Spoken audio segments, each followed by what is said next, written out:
Hear he! This is the mighty powerful Audi RS5, the first generation.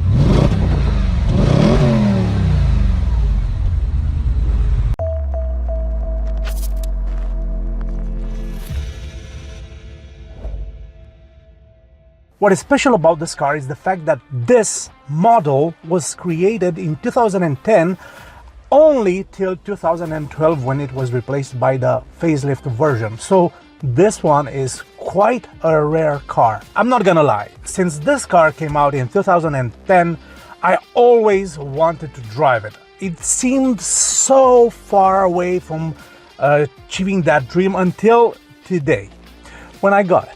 And thanks to my friends at CARZET who gave this one to me, well, one of my dreams came true.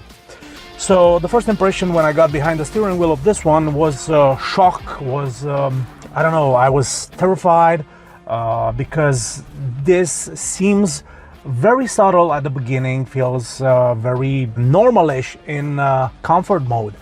But when you put this car in dynamic, things change dramatically and it becomes a hell of a car. Regarding the design elements of the car, this is a very good looking car. It's very subtle. It's not screaming, hey, look at me, I'm powerful and I'm fierce and I'm terrifying. But no, it says, hey, take a glance and come behind the steering wheel so I can show you what I got. If you look at it from the outside, you will notice the wings have been bolstered just a bit. I don't know if my camera can actually capture this. I'm gonna show it to you right now, but they're very, very well designed, and it has those beautiful wings extended towards the outside to make the car wider and aggressive. From the front end, you notice the RS5 grille. But this is not just the RS5 grille, this is the RS grille. You can find this in the RS4, in the RS6, depending on the size of it, because of course they're not gonna fit on all models. But it's blacked out, it looks cool. Also, this car has adaptive cruise control, and you can see the sensor on the right side where usually the fog lights are. Interesting enough, the Audi RS5 doesn't come with fog lights, probably because you won't need them, but it doesn't come with fog lights. You just have these huge air intakes that provides the necessary air for the engine. The hood is, well, good looking, has beautiful subtle lines. The headlights are normal LED headlights, just the daytime running lights are LEDs because the main beam and the high beam is just big xenon. So yeah, it is old stuff, but good stuff. On the front end, you can notice that all the elements have been blacked out. I do like the RS5 badge. Interestingly enough, you don't have the Quattro because, well, this car is all-wheel drive, but it doesn't say anywhere on the outside. Only on the inside you have a Quattro badge right over here. Interesting enough, the side of the car is very, very good looking. It's very sexy. It's exactly like Sharon Stone. It's a beautiful, beautiful car. And for the first time today, I just stopped filming and I was just looking at the car, at the beautiful lines, and I was shocked by how beautiful it actually is. So yeah, I think I'm a little bit odd here, but well, it's just me. Anyways, on the side you also have the 20-inch rotary alloys, which I don't have to tell you anything about them, just look at them, they look beautiful. Even the brake discs are huge. There are cars on this world that have smaller wheels than what this car has the brake discs, which is crazy, but you have to imagine you need big brakes to stop this car. On the brake calipers you have the RS badge, which honestly looks sexy. So yes, from the side the car looks very good. Also, this car has keyless entry keyless go, which you can notice on the door handle. The aluminium that's covering the mirrors is very stylish. This brushed aluminium is the dead giveaway of this car. If you see it from the outside, the wheel arches, the aluminium mirrors, and also these beautiful RS5 seats, then yeah, you won't need much more words. The rear end is very good looking. You have this electrically adjustable rear spoiler, which what's to say about it? It's very cool. If you're 5 years old like I am, you would just press this button all day long. And it's funny enough, you can see it in the rear view mirror when it lifts and when it goes back down again. And I played with it like 20 times today and still playing with it because it's cool. It's so cool. I never had these kinds of toys when I wanted them, and now because I'm a big child, I can enjoy them. So yeah, the rear end, you have LED tail lights, you have twin exhaust. The exhaust of this car, if you look carefully, it actually has quad exhaust, but due to the fact that the rear mufflers are just actually two big oval rings, it seems like it's a twin exhaust, but it actually isn't. On the inside of the exhaust, you have some flaps that close and open when this car needs to be silenced. I presume that when you put the car on comfort, those flaps are gonna close, and when you put the car in dynamic, because yeah, this car has dynamic mode. Funny enough, it doesn't have sport or sport plus or sport executive or any crap like that, but it has just dynamic. And yes, you can feel it. When the car is on comfort mode, it behaves like a, not like an Audi A5, a normal one, a little bit of a Audi A5 who went to the gym for 1 year.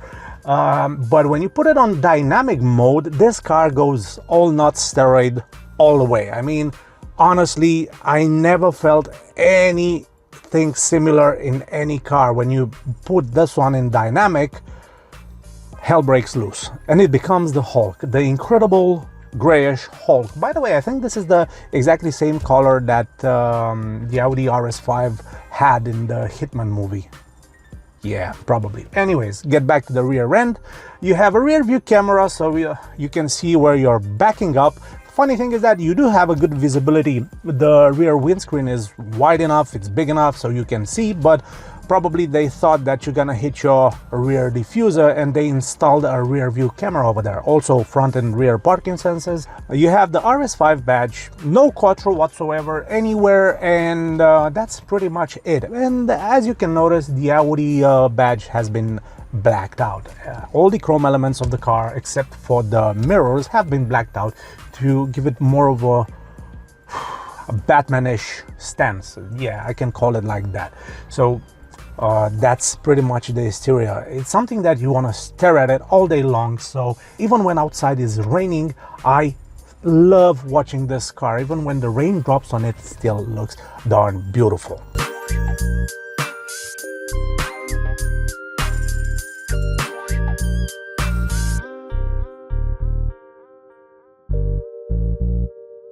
Jumping in the interior, well, this actually made my day. I love these seats. These are extremely sport seats, bolstered, hug you in all the right places, things like that, electrically adjustable. They are not heated.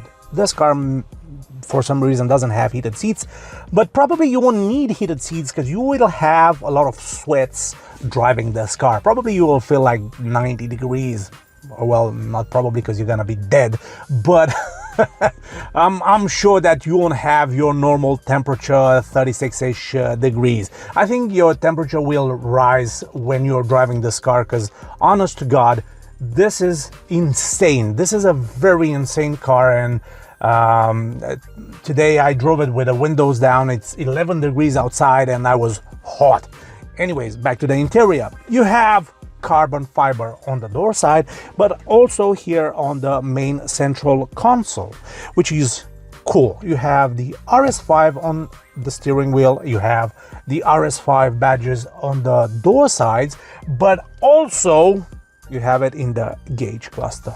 And not just there, there's one more here on this gear shifter, which honestly I like the shape of it. It feels very robust. I like this perforated leather that you have on the steering wheel as well, and also on the gear shifter, and gives the car a very, very exquisite style. One thing that it's a little bit odd for me to see in this car, because it has a lot of aluminium in it, is the paddle shifters. These look like aluminium, but they are actually made of plastic, which it's honestly, it's cheap. It feels cheap. The whole interior of the car feels good, feels expensive and things like that, but these ones, darn it, I actually expected to have aluminium paddle shifters, but no, they're plastic. Anyways, one thing that I noticed immediately is how the door handle is. This one here is not like in any other Audi. This one is made out of pure aluminium, and it's heavy as hell. I mean, even when you try to open it like that, it gives a lot of resistance, and it's very good looking. Also, the doors are much more heavier than a normal Audi A5 and feel more solid. The doors feel very, very solid. When you close them, they have a specific sound, and I'm gonna put that now so you can hear it. The steering is bolstered. It's a sport steering wheel. It's exactly like the S-Line, but it's a little bit more bolstered than the S-Line steering wheel is. I do like it. It's manually adjustable. You have a latch over here, and you can adjust it from here, height and length. So, yep, that's pretty much it.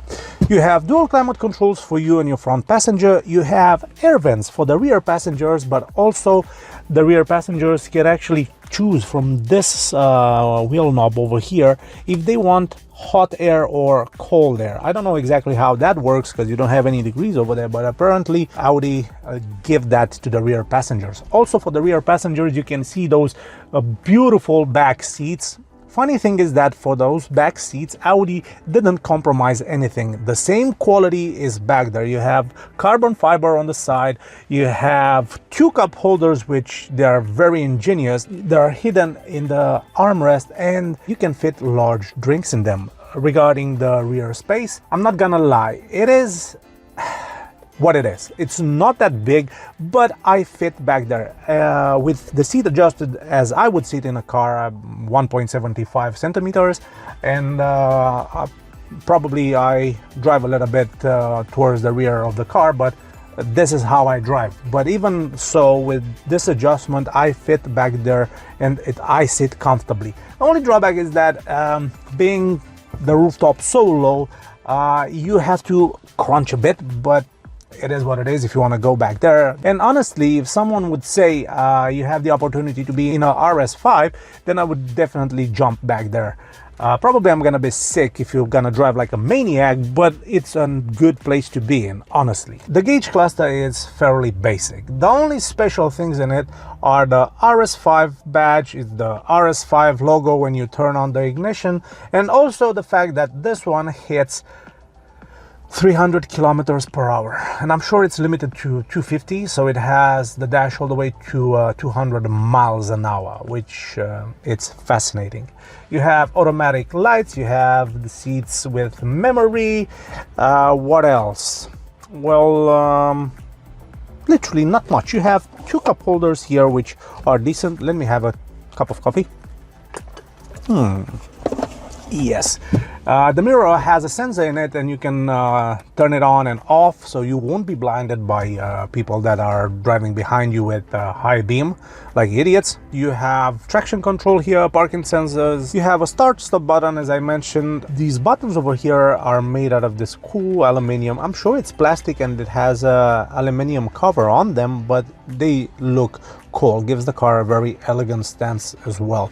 The Quattro logo on the dashboard, and well, the standard Audi MMI system from that era, which isn't bad actually. Still in 2025 seems straightforward, looks good.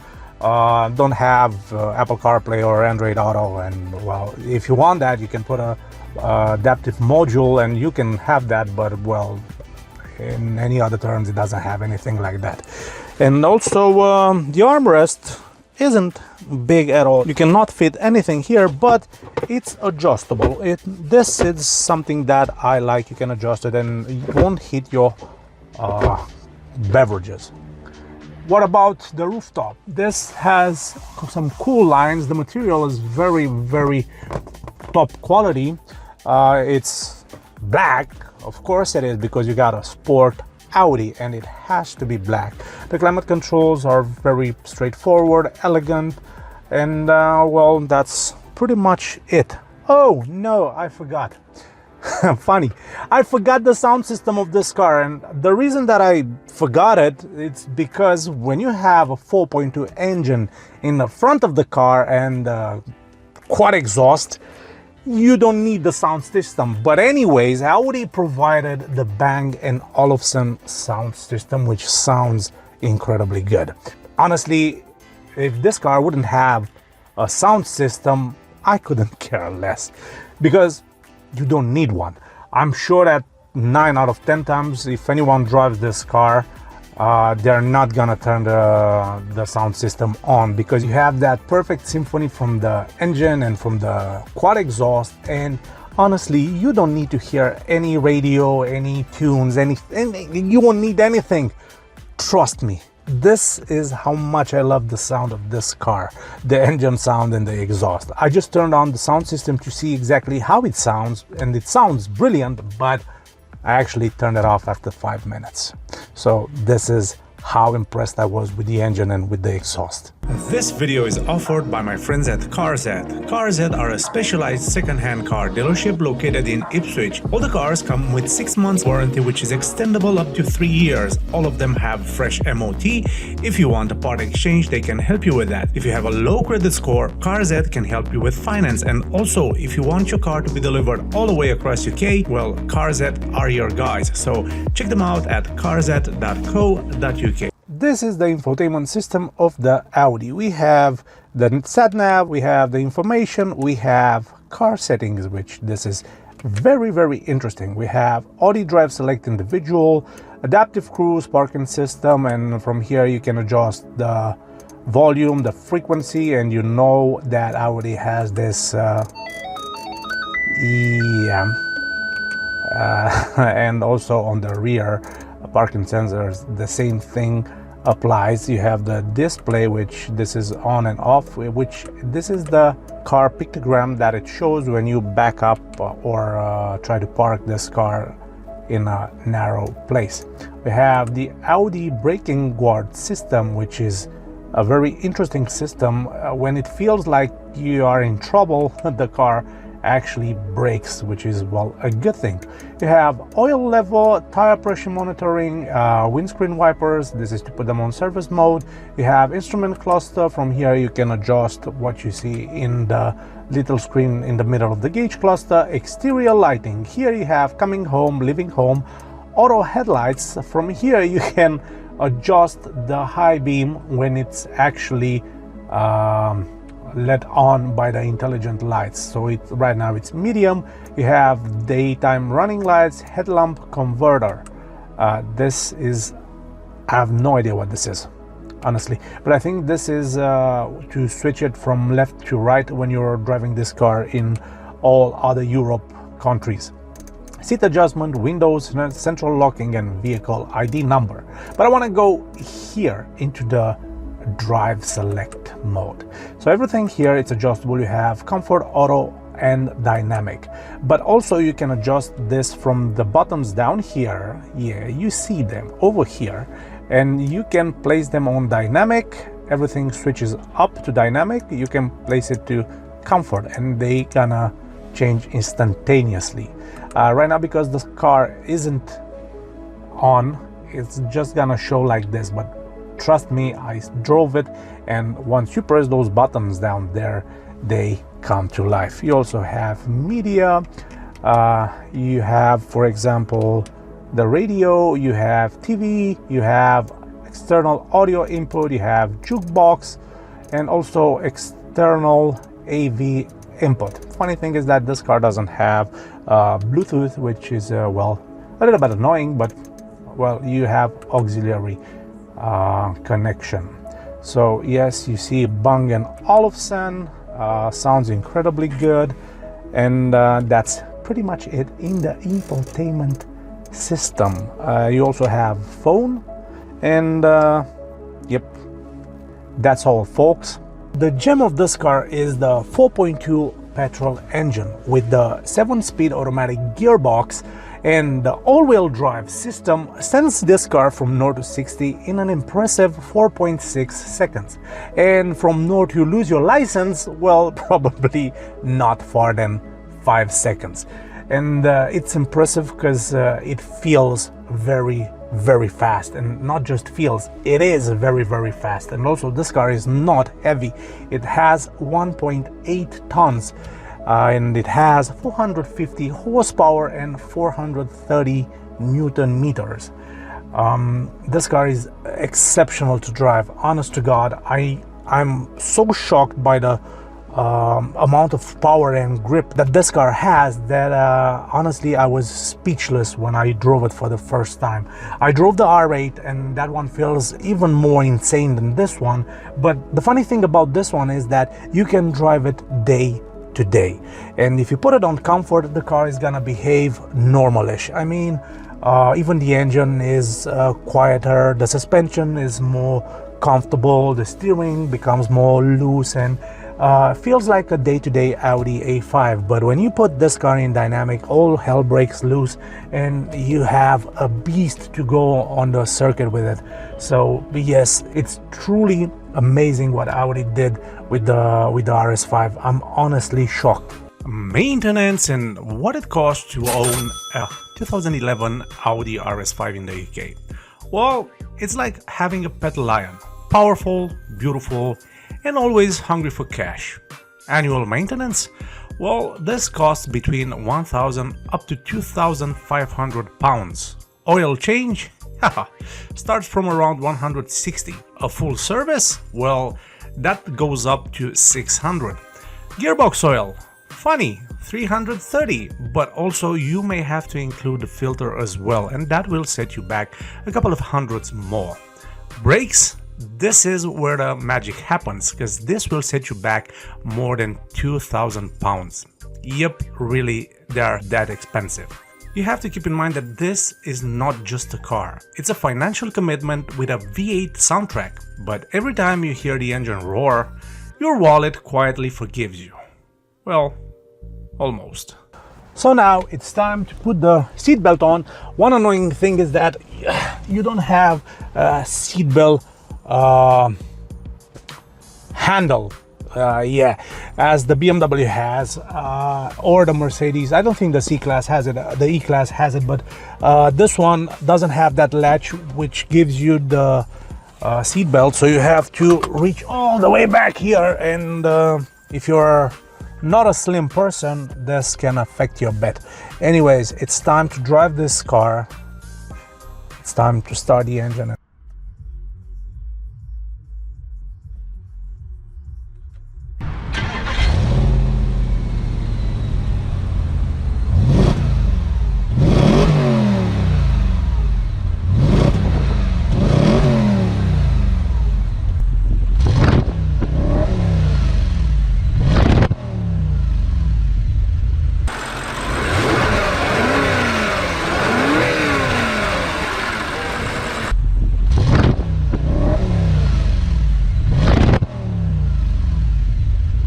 Yes, this is how you start the car.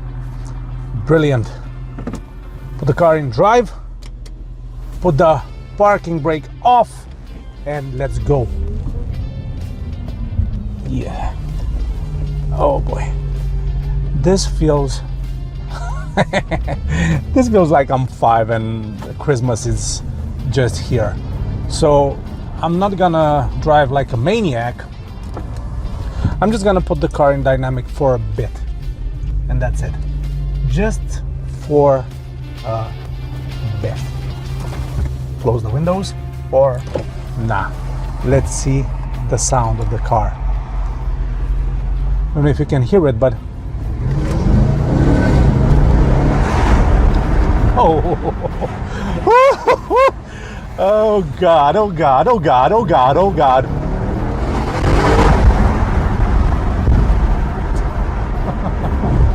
This is not fair. Oh, this is literally not fair. Honest to God. This is This is hilarious. This car drives like a monster. Honest to God, it drives like a monster. It sounds like a monster, and it sits very, very well on the street. It's very fun to toss around. It's very fun to drive. I'm just gonna put it on comfort mode here because, well, I just entered my city and it's not a polite way to drive it around town. I'm just joking. Everyone who will see this car will know that you are 5, because otherwise you wouldn't have bought it. But yes, they would actually know that you are 5 years old, and they're gonna be happy for you, probably, because in every man there is a 5-year-old boy who actually wants to drive these kinds of cars. And luckily enough, I've been chosen to drive this car today, so I'm very, very fortunate to have such good friends. Regarding the suspension, it's firm. You have an RS5, don't complain about the suspension. It's not gonna feel like a normal Audi A5. Even with the comfort mode on, it's still gonna feel a little bit harsh. You have 20-inch wheels, and well, this is what you can expect from this car. But in terms of quietness, you can actually hear how quiet it is here in the interior of the car. Sorry for that. There isn't much noise from the outside world. The car is very well isolated, even though you have the 4.2 engine and the exhaust in the interior. The sound is very, very well balanced. Trust me, you're gonna hear it more from the outside than you're gonna hear it from the inside. The seats hold you elegantly and beautiful in your spot, so you won't be tossed around when you're challenging those corners. And also the visibility is good. The car is lower to the ground, and it drives fantastically. The paddle shifter, this is the only thing that I find annoying, the lack of aluminium here. I don't know why they cheaped out at this. They put a lot of expensive stuff on the car, but they chipped out on these paddle shifters. So yeah, it was quite a thrill driving this car today. It was quite a joy. And honest to God, if you have the chance of driving one of these or buying one of these, this car is advertised for sale for around 14K, which is nothing for it. Honestly, it has 81,000 miles, full service history, and it looks very, very good. I mean, feels like a brand new car.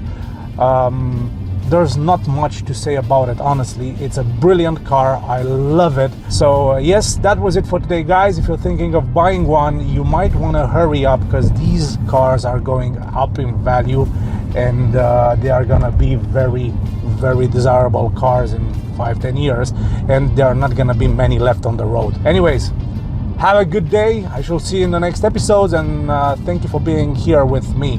All the best to you guys.